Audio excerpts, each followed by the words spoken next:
Kate Clark with you here on BBC Radio Gloucestershire, and today's guest has been a butler for Prince Charles and the Duchess of Cornwall.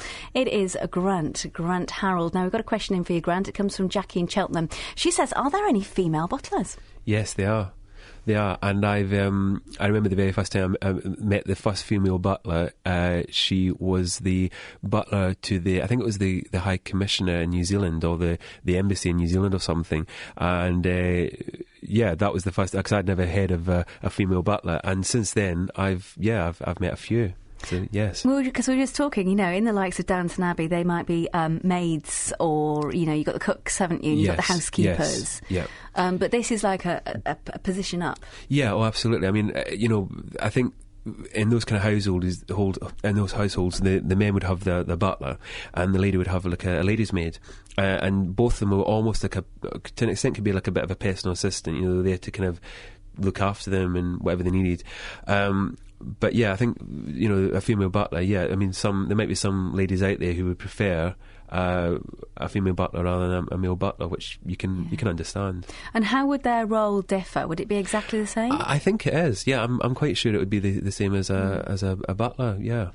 Tell us then, just finally, a little bit about what you've been doing recently, because you're no longer a butler. No. You are a household consultant and an events facilitator. Yes, I love this title. Yes. Well, basically, what I discovered was during my time as a butler, a lot of people wanted to know how you do things. How I used to be asked, when we do events, who do you get in to do events? Who do you get in to cook? Who do you, if you want to do a wedding that's the best of the best, who do you get in to do it? And over the last 15 years, I've kind of become quite friendly with a lot of the best in their professions, and so what I now do is I go out as a consultant or to meet clients and find out what they need and then make it happen for them. And but I still do a bit of butlering, private butlering when required. And as an example, coming up to Christmas, we're going to be doing some looking at doing maybe like private dinner parties for any kind of companies or anything that might be wanting to offer something a bit more unusual, so you can get myself and my team in and offer something a bit different.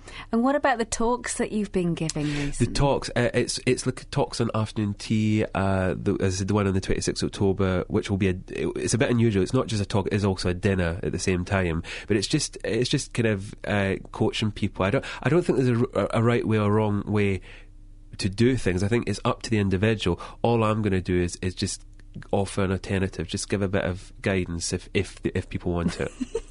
I just realised what I'm doing this weekend, and I just wondered if you could give me some advice. I am making this afternoon mashed potato for 40 people, and this is because there's a harvest, like a harvest gathering happening in Drybrook tomorrow. Yeah. And so some of the ladies in the village, we're making a dish, and then we're taking it along, but it will not be served. I'm afraid people are coming up to help themselves, and I just thought, how can what advice can you give me? That's such a good idea. I recommend that if you can't afford to have a whole army of butlers or waiters, put it all out on the side and let people help themselves. Definitely, yeah. I think that's a brilliant way of doing things. So be polite, be friendly. Be polite, be friendly. Look the part, but you'll look stunning, so it'll be fine.